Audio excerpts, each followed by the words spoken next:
survey that shows that your staff engagement is very low. But you can also see that one of the reasons is that there's not enough transparency in the leadership, and maybe also they feel the communication on the vision is not so clear. If you feel with a partner, maybe you can get some communication advice, etc. You say, I can fix this. And then that's what you start with. Because capacity development has the other characteristics which I could have mentioned. Good things go together. So that means if you start building capacity in this area, then it may be more easy to do it here because of trust in leadership.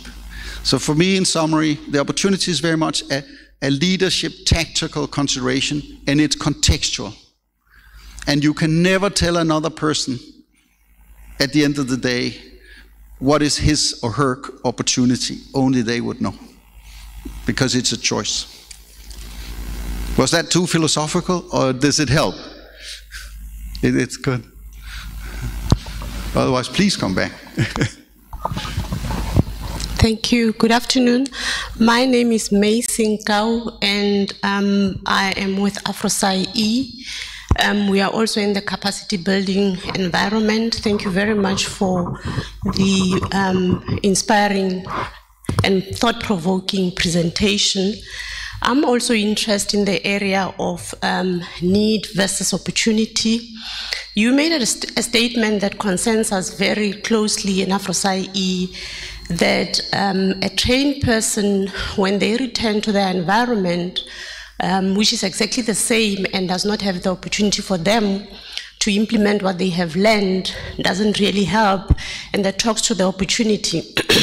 Now, the challenge that we face is that creation of an opportunity, because what we have resolved to now do, which links with what is expected from us to demonstrate impact in the capacity building environment, which is very challenging, by the way,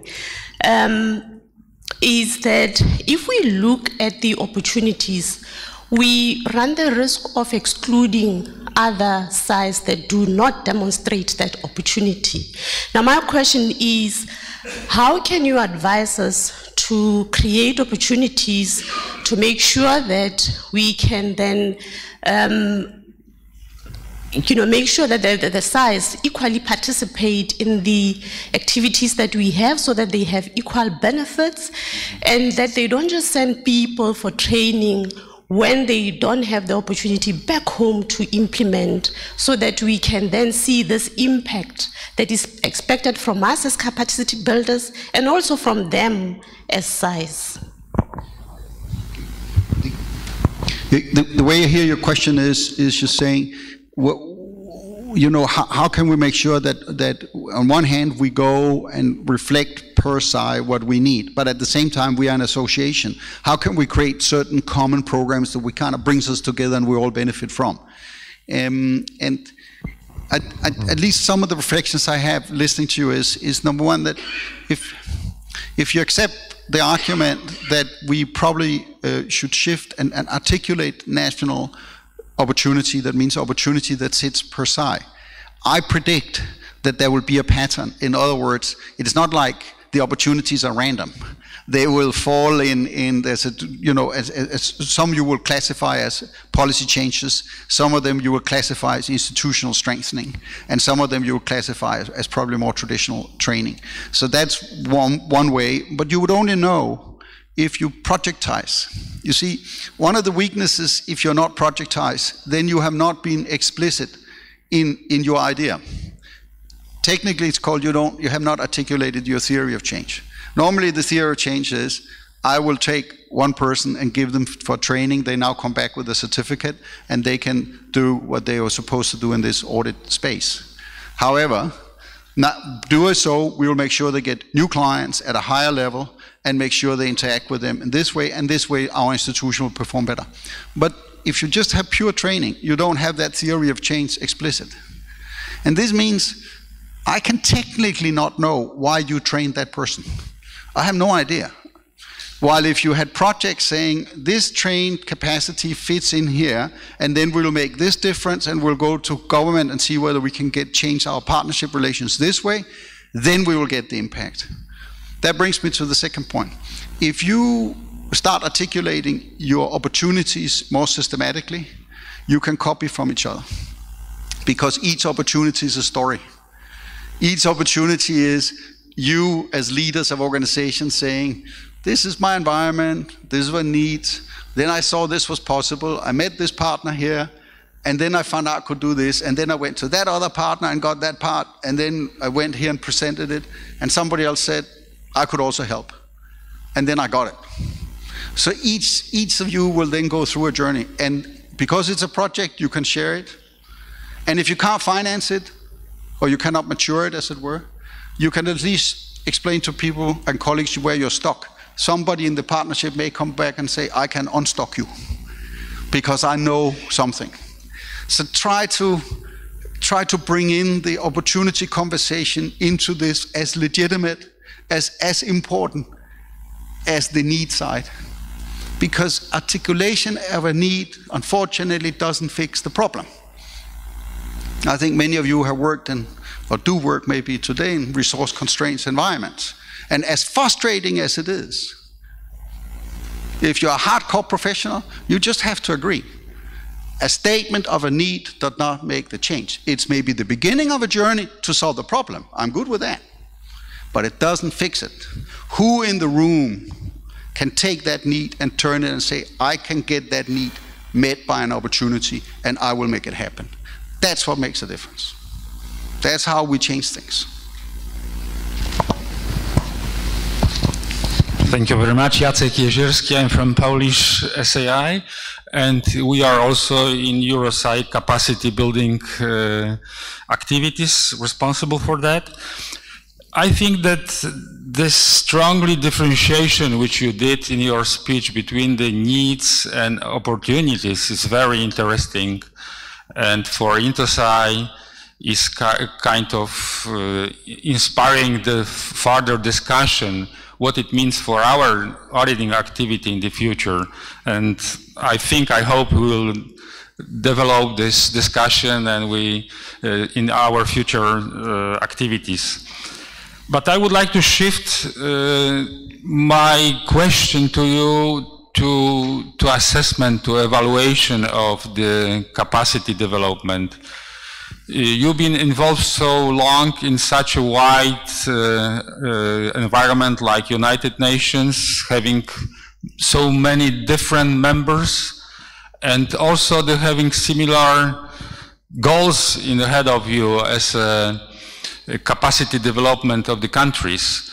We are struggling with the similar issue. We as SAIs, we have a similar task in our respective countries. We have a sets of our standards, but still we need kind of assessment, evaluation of implementation of the standards, which allow us in the future compare the results of our work. So of course we develop in the INTOSAI different tools to evaluate, like peer reviews.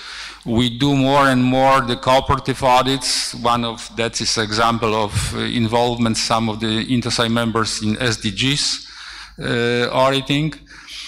But maybe you could have kind of advice for us how we could go to assess, to evaluate capacity development of our particular members, being so different on the other hand, because we are very different. Sometimes we have a very big institution like in China or India having 60,000 auditors, and on the other hand we have a very small institutions having only few auditors, but the expectations are more or less the same. We all should implement the same standards. We all should be able to work together for benefits of the global community. I think you have the similar experience in evaluation of the capacity development on the United Nations level. So maybe you could have some suggestion for us. Thank you. I can confirm that the dynamics I worked for many years in UN's development program, the dynamics in capacity development, assessment, etc., are very much the way you describe. I think if you saw from my remarks, from someone, you can say an outside point of view, the logistics you have around this and the framing of the way you do this is very strong. So therefore, in a sense, if we had very little time, I would have said, do more within the frame as you defined it. And this is why I emphasized the recommendation to projectize. Because if I could just go back there was a reason why I left this slide here. And this is a combination of two slides. My own view is that if every side went through the one above, just at a very high level, and then found 5 ideas they wanted to move, I think they can move 3 of the ideas within your current framework. And then the 2, you obviously need to go out and find new ways. But right now, I may be wrong, but my impression is if I ask here what you need, you will never be able to tell me how much. What I need from you is a portfolio. There are many partners, I understand there are partners in the rooms, but there are other partners in this game. If you had a portfolio where you said, as CBC, we have right now an opportunity to fix X problems if we had access to $80 million. If I was a donor, I will ask you, show me. And then it cannot be a general analysis. I need to know what you want to do in, if I may pick on Kenya, or if I may pick on Liberia. You need to be concrete. Otherwise, there's no investment opportunity. So it's that, using your framing, and then bring in the SDGs, bring in maybe some new opportunities and topics, and then go out and then, in summary, increase the demand dimension to what you need. But be concrete, be specific, and say, if we do this, this will happen. Hold yourself accountable for your interventions. Not that you didn't, but just articulate it in such a way, because then it's easier for other partners to participate with you. And I know, Magnus, you're here, I know the World Bank and others are here, so others may have a view on this, but it's just from where I come and in my analysis, in summary, it's the demand dimension to you. If you strengthen it, make it specific and context-driven, you have all the reasons to grow, because a lot of your framing is very good. There are very few international institutions that are truly global that has this level of framing and quality. And not surprisingly, you are the SIIs. I think there's, if I can have a mic here, please. Please, here. Okay, good. Please go ahead. Thank you. I'm Gio Diwati from BASAI, from Pacific. Yes. Thank you for your very informative presentation, which again I also joined my colleague and find it very interesting to see the needs and the opportunities. As you may be aware, from the Pacific we have very small islands. We have small size. It comes from small island states. And for that, you may be aware that the capacity is very limited. Not only the capacity for the size, but the pool of resources within a small island is very limited too. So we are kind of facing the challenge of trying to build capacity, not only to build capacity, but also to maintain capacity within the size. We identified that when the size is taking the opportunity to build capacity, or even build the capacity of the size, there are also competing opportunities provided by other players for that limited pool of resources in the country, whether from private sector or from other institutions. Because of the limited pool in the small island state, they tend to, so the size may build the opportunities, and at the same time it may end up losing the capacity to other institutions, such as the private sector.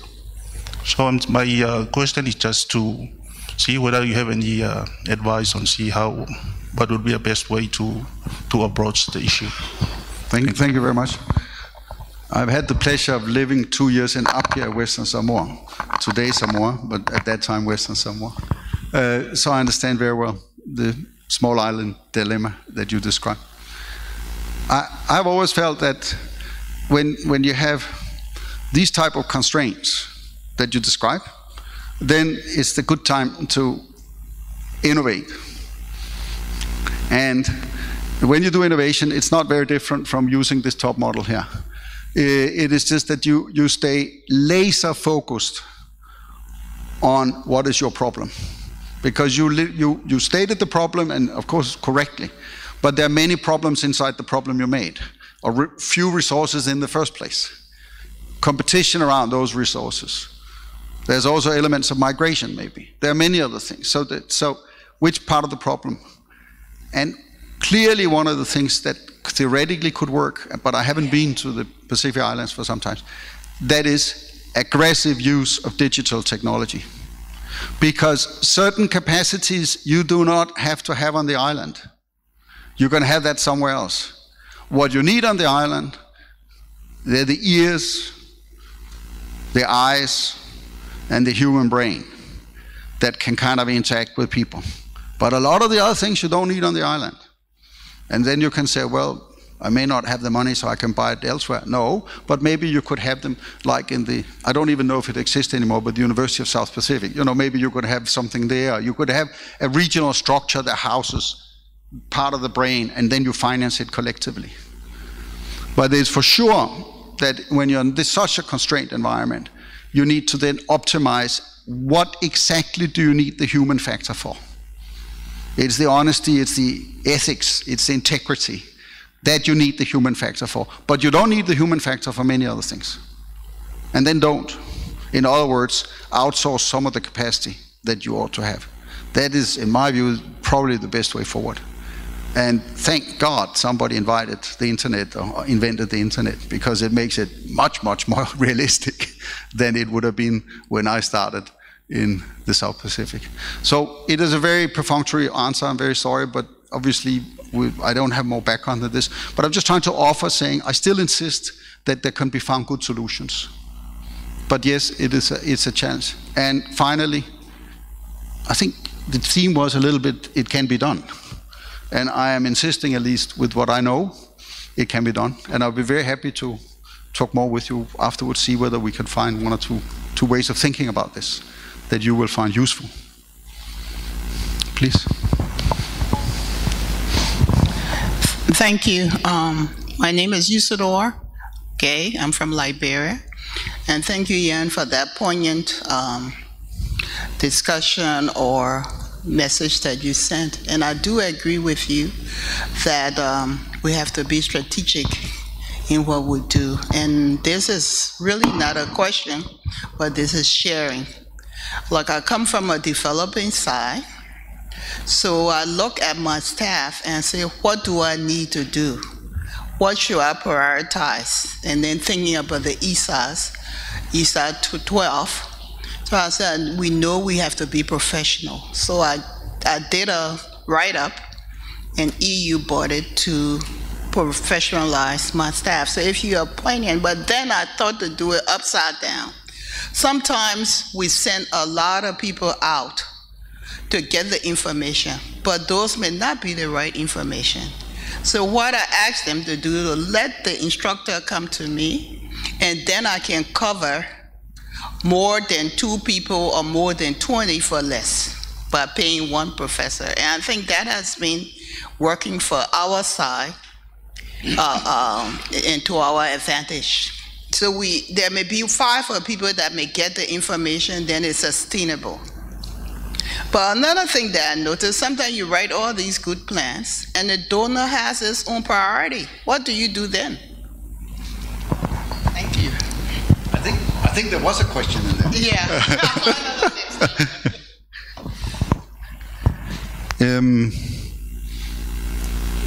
When I came back to the opening remarks about the characteristics of capacity development, I mentioned that it has the same quality as capital. And there's no such thing as free capacity development, because you sit with it and you have to maintain it. So there's no such thing. If you cannot afford it, you should not take it. That's good economics. And I have seen, unfortunately in my life, institutions taking on capacity that they were tempted to take because it could make a difference, but they can't afford it. And this means it undermines the institution. So I know it's much more difficult to execute this than saying it from a stage. I understand that. But the right answer professionally is, if it's not going to change you the way you want to change you and you can't afford it, the answer is no. Morally, it's also the right approach, because maybe somebody else could use that capacity. And again, if we understood more where's the demand and where's the opportunity and where's the need, then if there was a better distribution, maybe somebody else in a sense can use your fellowships, and then 3 years from now you're ready, and then you get 20 fellowships, as it were. But as I said, I understand it's a lot easier said than done. Thank you.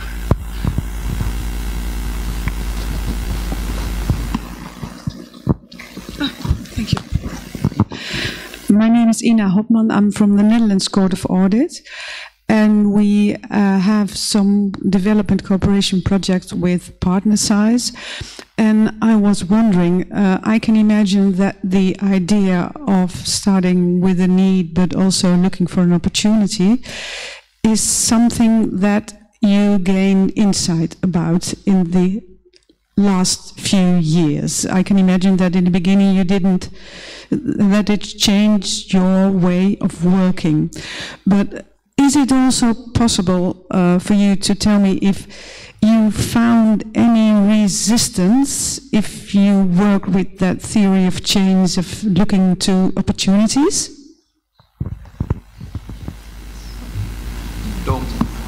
For sure. There's a direct tension between the expert view and the opportunistic view. Direct tension. So this means that if let me take it out of the world of audit, but take it in somewhere else and say, you as a country should do this economically because that's what will make sense. But for some reason you don't do it. Then it's very hard. The person who gives the advice is right in some kind of world that this is probably the right way under certain circumstances. But the problem is, history doesn't bend itself to technical advice. Context matters. And therefore, if you want to impact change, you just have to meet the partners where they are. And this is the opportunity discussion. And it's a huge tension between technical, I really know how to do it, and then the pragmatic Jens saying, well, if you want to change the world, you have to meet them here. And therefore you have to be a good professional, because you can easily cross a line you shouldn't cross. So the tension is clearly there. But at the same time, I really have to warn against people who come and tell me that they know exactly how to do things in Vietnam, where I have served in many years, because I doubt that very much. And there's not only one way to do something. I don't know if I can share an anecdote with you. All of you, I think, know Starbucks. Yeah. But I don't know that you know that when I talked to Starbucks vice president some years back, she joined Starbucks when it was only 100 shops. And at that time when I spoke to her, it was 12,000. And she explained. I asked her, how do you do quality assurance in Starbucks globally? She said, ooh, that's very hard. So they have inspectors running around. In Starbucks, there was a standard saying, when you enter Starbucks, you should be greeted by hi. That worked well when you were in the States. But you can imagine when they start opening shops in Japan, it was a bit awkward. Somebody walked in Japan and they were greeted hi. And if they were not using the word hi, they wouldn't get a mark by the inspector, and then the leader would not get the big, the bonus. So I asked them, but how did you? And they said, it took us a while to work on it, but they cracked it because they found out what was the underlying principle that they were seeking. They were seeking that the customer felt greeted entering the shop. So now, of course, they just changed the standard to say the customer must have felt greeted when they entered the shop. And of course, an inspector in Japan can walk into a shop and understand in that culture whether they feel greeted. It's the same with many other things. You can be, if you're very good at them, you can either state them very concretely, it has to be done this way, this way, this way, which is the equivalent of saying hi. Or you can find the underlying principle, and then the context determines how that principle is executed, but of course within some parameters. And good capacity development does the latter. Not so good capacity development does the first. Sorry for length of answer, but I hope maybe. Thank you for interesting topic. I'm Hosseini from SI of Afghanistan. With assistance of international community, government of Afghanistan developed in many areas. Right now, we have donors and available the donors in Afghanistan, and also unfortunately with this fragile situation in Afghanistan, we have different policy. For example, if donors wants to give a fund for different projects, absolutely they have a specific policy, and the government also have a policy. The National Assembly and our Parliament also have policy. The SI also have a specific policy to using of the funds. But sometimes those policies are conflicting with each other. For example, the policy of the donors conflicting and difference with the policy of the government.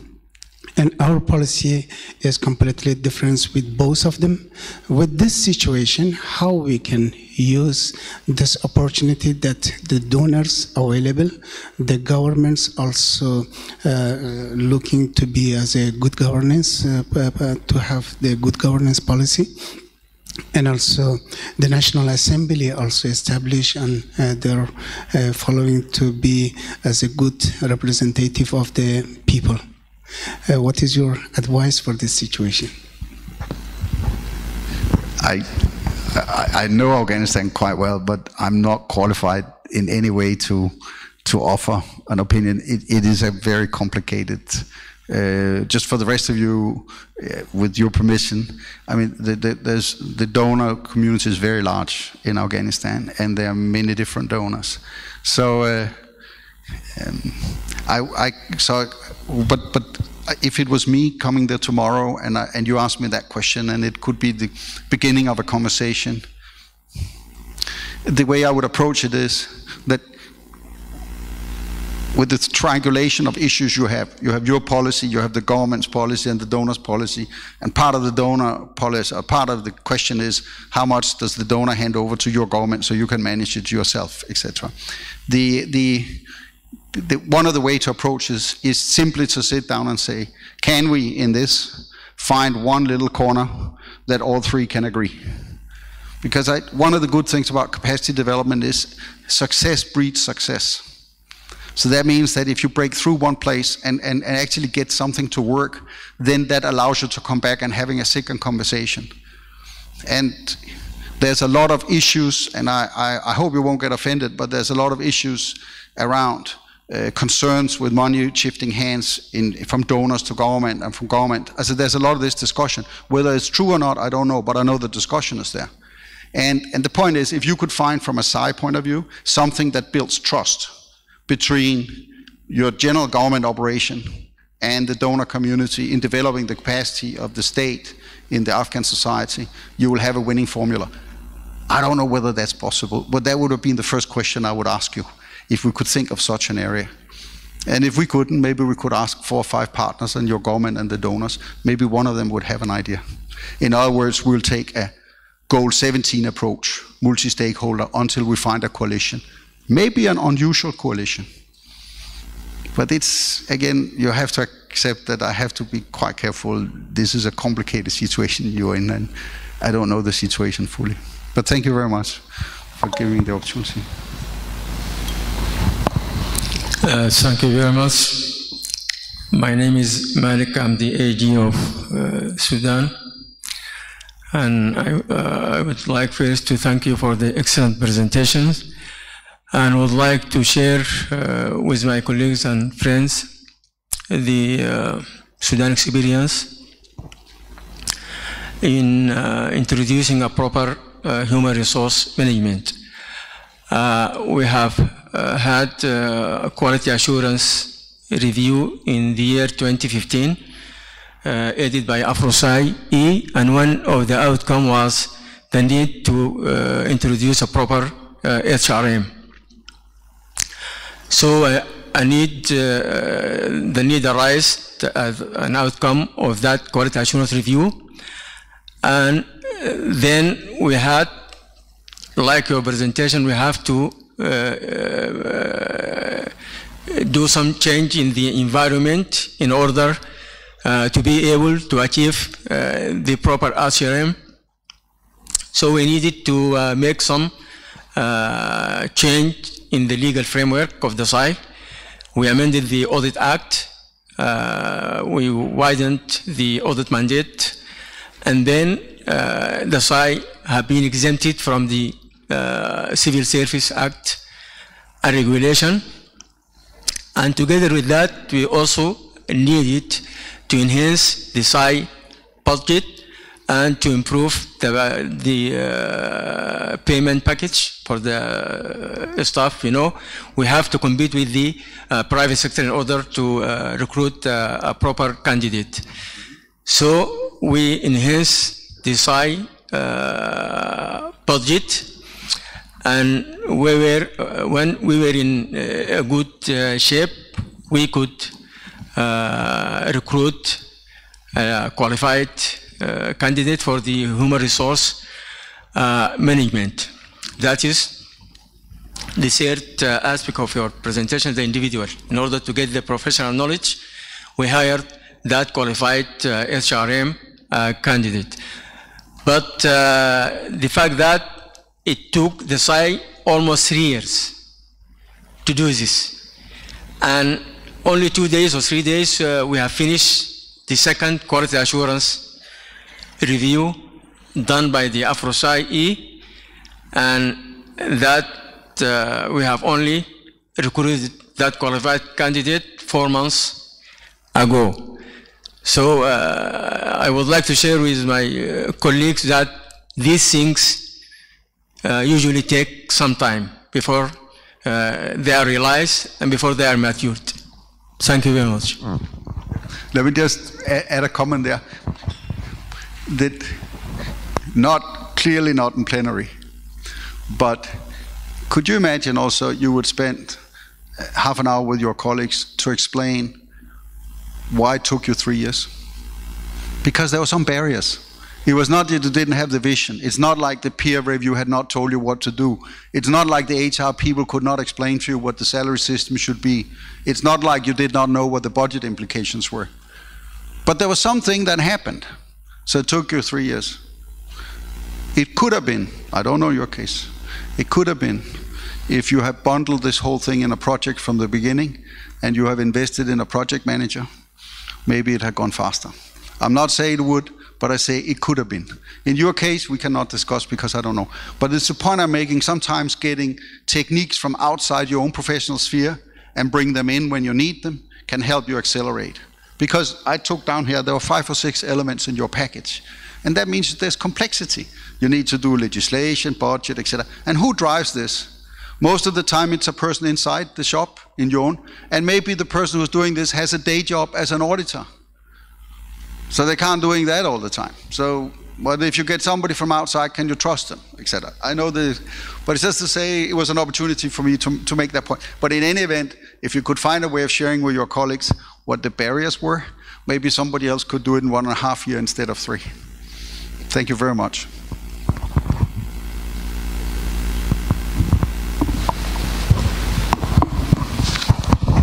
Thank you very much. And in the beginning, sorry, Edward Oko, of course, Kenya, you talked of that this capacity is more like it's got an investment element, and the whole idea is change the system, then, you know, with an expected impact and so forth. In all this, I'm going to ask a theoretical question here. Does investment in capacity have a payback period? If so, what is that payback period? We've just heard from Sudan, you know, and you know, it seems like depending on the stage where you are in the enabling environment, organizational or individual, at a point in time you may decide one element of investment in capacity should lead to a payback period. Other element would be transformative, and therefore it's more soft in mind and change and expertise, and you can't put a payback period. So is there a concept of payback in all these capacity building issues and in your talk? There can be. Is there somebody here from the World Bank? Anyway, I have seen loans provided, but these are typically sector loans.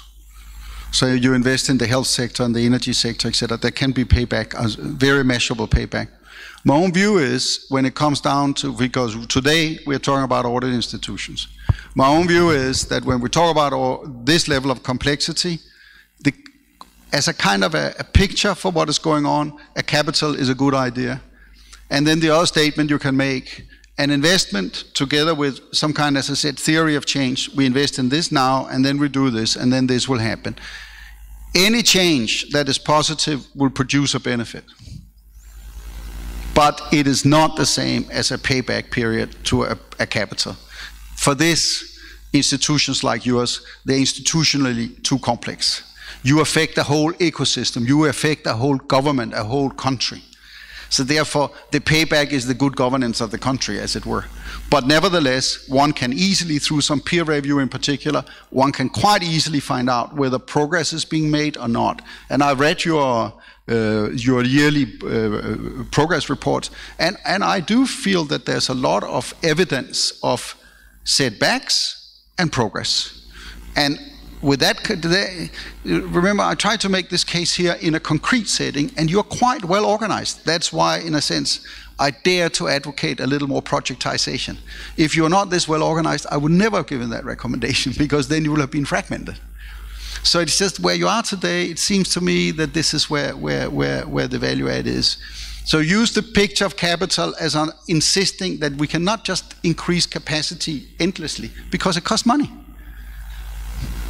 But what we have to have in-house is core to our mission, and then we need to go maybe on the islands. We need to understand that certain things have to be done outside, because it's simply not enough. But turn the constraint around and fix it. Just accept it. Don't get quashed by the constraint. I will resist, if I was given a very big capital injection, to give some kind of an amount. You could maybe quantify anti-corruption and a few other things.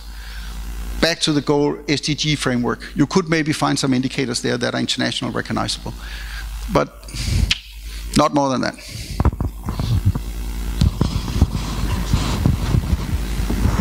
Hello, I'm Gene Dodaro, the Auditor General from the United States.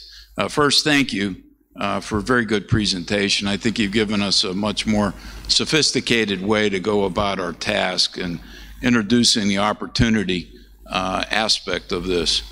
And that's where I'd like to make two comments in terms of examples of areas within the cybersecurity and artificial intelligence areas that you mentioned, but also looking at it from the standpoint of opportunities come in the form of different ways. Sometimes they're presented externally by external events or an outside intervention that changes the nature of our mission.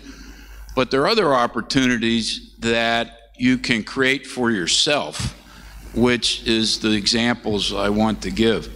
In the mid-1990s, I was concerned about the dependence of the government on computer technology. So we started out bringing in some experts because we didn't have the capacity to help us do cybersecurity audits. By 1997, we had developed enough concern that I designated computer security across the entire federal government as a high-risk area. It's the first time we ever designated anything across the entire government as high risk.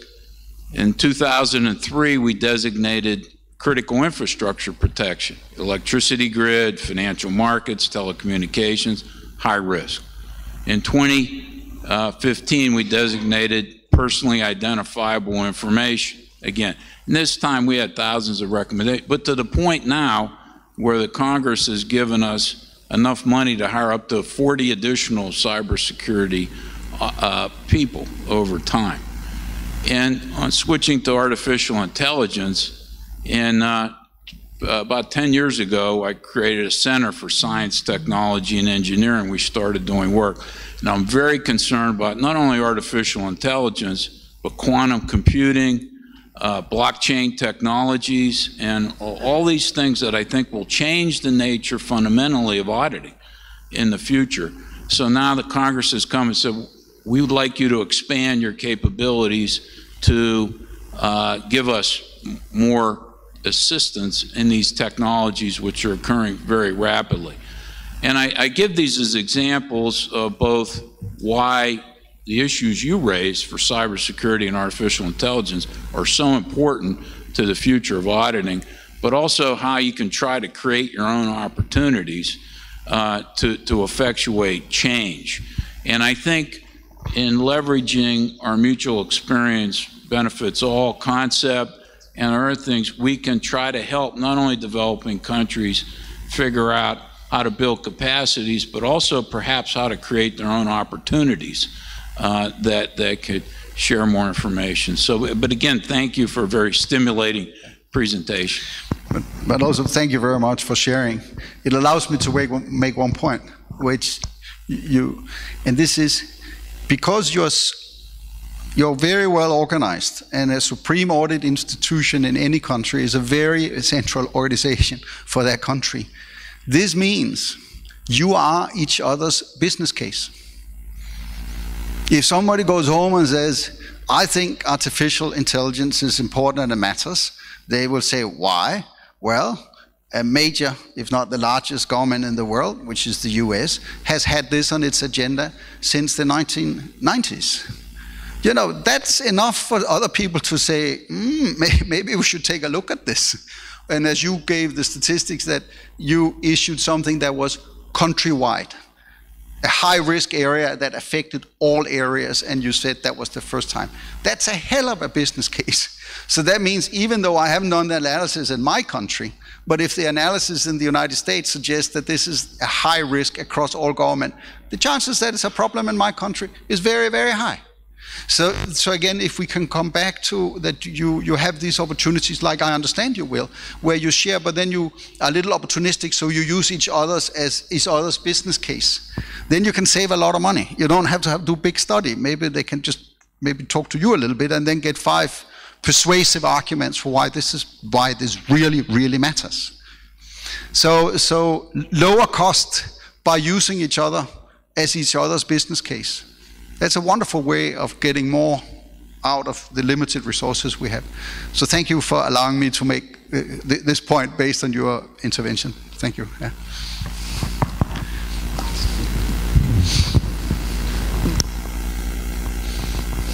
Excuse me. Is this? Any other? Can I? Well, right here. I would like, first of all, to thank you for your presentation, which was very insightful, because it was a good opportunity for us as INTOSAI community to cross CAT perspective and to see how other stakeholders approach and deal with capacity building issues. I will just focus on one small and brief point that you mentioned at the start of your presentation, when defining capacity building. And I perceived it as a good thing to discuss one important issue, which is the fact that we consider, we have the tendency to consider capacity building as to deliver results.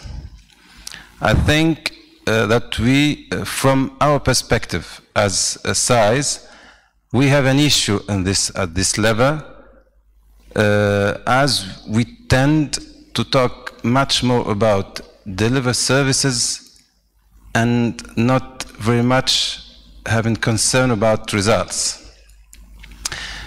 My question is, do you really share the same, are you on the same impression regarding the fact that we are really working on delivering services with good quality, but we don't really take time to see whether these services have generated the result and the requested result?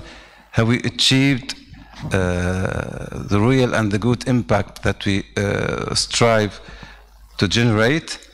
And if no, and if it is not the case, who should do that? Should SAI or INTOSAI community do that itself, or this is funding or any other stakeholder that should be more involved in seeing whether INTOSAI community are really generating good result through its capacity building programs? Just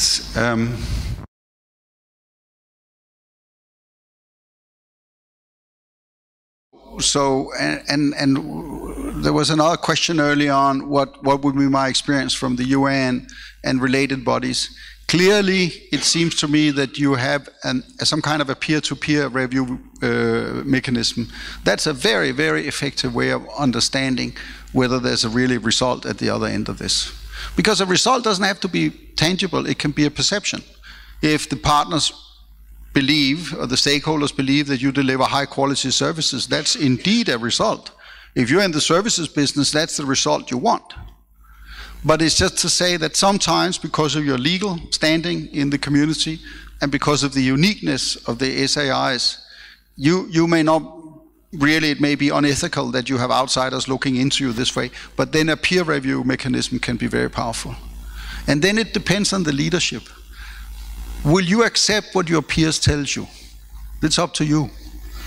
So very much about capacity development is about leadership and accepting feedback and take it for what it is. And I know we're going to discuss HR tomorrow, and I think this is some themes that may show up. The other way is to do perception surveys, and I think that's very good. You can ask your clients whether they see you in a good light. And thirdly, sometimes professional outside partners can really help.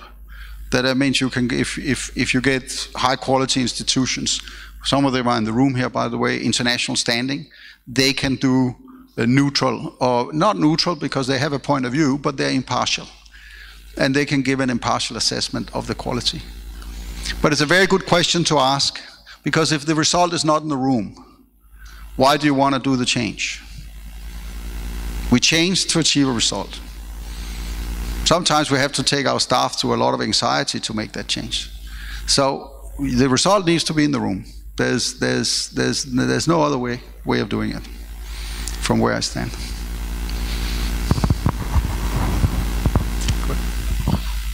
Do I sense that this is maybe we have exhausted the topic? In that sense, then I'd like to make just a few concluding remarks. Number one is, I really thank you for listening and for engaging.